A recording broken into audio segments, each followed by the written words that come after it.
শুক্রবার আমাদের জন্য অন্যরকম একটা দিন। আর বাকি ৬ দিনের থেকে শুক্রবারটা একটু স্পেশাল। আর একটু স্পেশাল বলেই আমরা খাবার-দাবারটাও একটু অন্যরকম রাখি।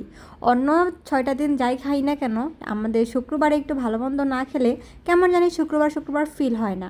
আর এদিকে আমি মুরগি বাছতেছিলাম, দেখেন কত দূরে দাঁড়ায় রইছি, অনেক তেল ছিটতেছিল যার জন্য। আসসালামু আলাইকুম, হ্যালো এভরিওয়ান, আপনারা সবাই কেমন আছেন? আশা করছি সবাই ভালো আছেন। আলহামদুলিল্লাহ, আল্লাহর অশেষ রহমতে আমিও ভালো আছি। রুকসানা লাইফস্টাইল থেকে আপনাদের সবাইকে অনেক অনেক শুভেচ্ছা ও অভিনন্দন। শুক্রবারের দিনে আমি রোস্ট আর গরুর মাংস আর পোলাও রান্না করেছিলাম। তো ভাবলাম যে সেটা আপনাদের সাথে একটু শেয়ার করি। আর আজকে এটা গতকালকের ভিডিও। চাইছিলাম একটু ঘুরতে যাব, কিন্তু আমার হাজব্যান্ডের অফিসে যাওয়া লাগছে, যার জন্য আর ঘুরতে যাইতে পারি নাই। মনটাই খারাপ হয়ে গেল, হাজব্যান্ডকে এত ভালো মন্দ রান্না করে খাওয়ালাম, বেটার দিন শেষে অফিসে চলে গেল।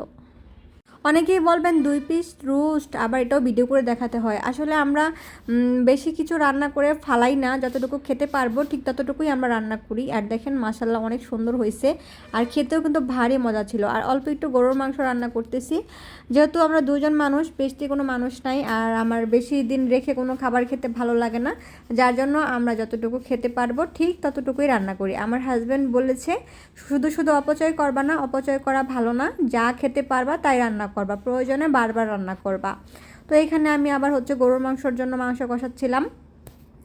যাই হোক, আপনারা যারা যারা আমার ভিডিওটি নতুন দেখতেছেন অবশ্যই কিন্তু আমার চ্যানেলটা সাবস্ক্রাইব করে দিবেন, ফেসবুক থেকে দেখে থাকলে অবশ্যই ফলো করে দিবেন। আর ভিডিওটি ভালো লাগে থাকলে অবশ্যই কিন্তু লাইক কমেন্ট শেয়ার করতে ভুলবেন না।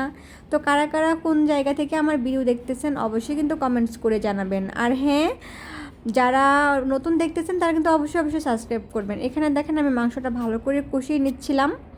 গতকালকে আমার এত ঘুরতে যেতে ইচ্ছে করতেছিল, কিন্তু আমি যেতে পারি নাই, সেই জন্য আজকে আমার মনটা অনেক খারাপ। আজকে শনিবার, আজকে আমার হাজব্যান্ড বলেছে বাসায় এসে আমাকে ঘুরতে নিয়ে যাবে, যেহেতু শনিবারে ও আগে চলে আসে। এখন দেখা যাক কি করে, আবার যদি বৃষ্টি আসে তাহলে তো আর যেতে পারবো না। তো আপনাদের সাথে গল্প করতে করতে দেখেন আমার রান্নাও কিন্তু হয়ে যাচ্ছে। আর এদিকে আমার বেসিংয়ে এত থালা বাসন জমে গেছে, সকালেরটা রান্না করতেছি, এগুলা সব কিছু ধুইতেছিলাম দাঁড়ায় দাঁড়ায়। আমার ভালো লাগে না একদম থালা বাসন ধুইতে, আমার এত বিরক্ত লাগে। আর এদিকে সব কিছু শেষে আমি পোলাও বসিয়ে দিয়েছি। আমার হাজব্যান্ড নামাজ পড়তে চলে গিয়েছিল, সেই ফাঁকে আমি পোলাও রান্না করে সব কিছু রেডি করে, সেই ভিডিওটা না আমি অন না করে ভিডিও করেছি। দেন আমি খাবার পরে দেখি যে আমি সব গুছাইছিলাম, যে সেই ভিডিওটা আমি নিতে ভুলে গেছি, যার জন্য আপনার সাথে আমি শেয়ার করতে পারি নাই। আপনাদের কাদের কাদের এরকম হয় যে ভিডিও করতেছেন কিন্তু ভিডিও অন করেন নাই? আমার এরকম বহুবার হয়েছে, আমি ভিডিও করতেছি ভিডিও অন করি নাই, দেন পরে অনেক মন খারাপ হয়। যাই হোক, এরকম একটা কাহিনী, অনেক বড় একটা কাহিনী আছে, এই বিষয় নিয়ে একদিন আপনাদের সাথে শেয়ার করব। আর আমি পোলাও আল্লাহর রহমতে রান্না করতে পারি।